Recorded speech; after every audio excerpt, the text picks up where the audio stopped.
আবারও তীব্র উত্তেজনা দেখা দিয়েছে চিরপ্রতিদ্বন্দ্বী ভারত ও পাকিস্তানের মধ্যে।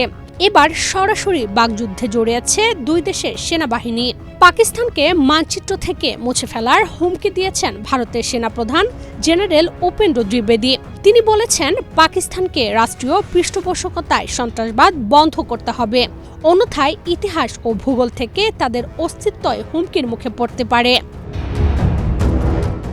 ভারতের এ বক্তব্যের তীব্র প্রতিক্রিয়া জানিয়েছে পাকিস্তান সেনাবাহিনীর গণমাধ্যম শাখা inter services public relations ISPR।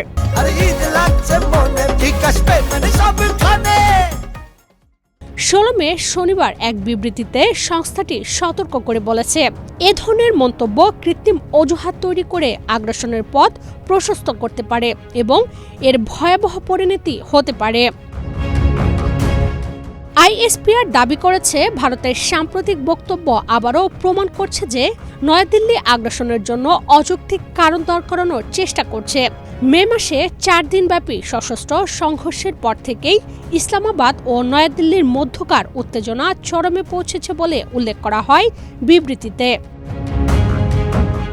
Pakistan সেনাবাহিনী আরও অভিযোগ করে, ভারত দীর্ঘদিন ধরে নিজেদেরকে সন্ত্রাসবাদের শিকার হিসেবে তুলে ধরলেও বাস্তবে দক্ষিণ এশিয়া ও এর বাইরেও সহিংসতা ও অস্থিরতা উস্কে দিচ্ছে।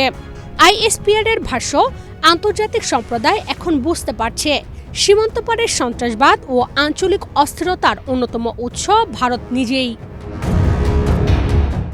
ভারতের প্রতিরক্ষামন্ত্রী ও সেনা কর্মকর্তাদের সাম্প্রতিক মন্তব্যের জবাবে পাকিস্তান সেনাবাহিনী হুঁশিয়ারি দিয়ে বলেছে, নতুন কোনো সংঘাত শুরু হলে তা বিধ্বংসী পর্যায়ে ডেকে আনতে পারে।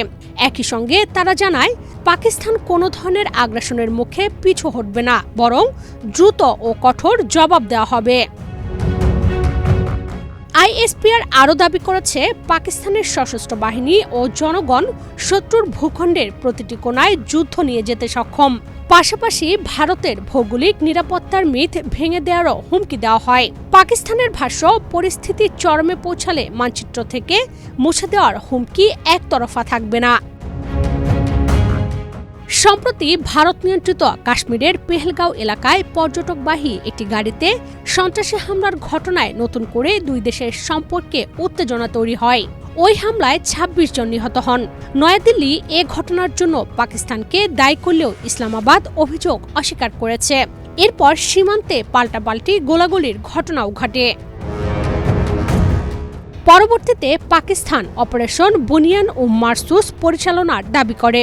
ইসলামাবাদের ভাষ্য অনুযায়ী এ অভিযানে ভারতের কয়েকটি যুদ্ধবিমান ও ড্রোন ভূপাতিত হয়েছে।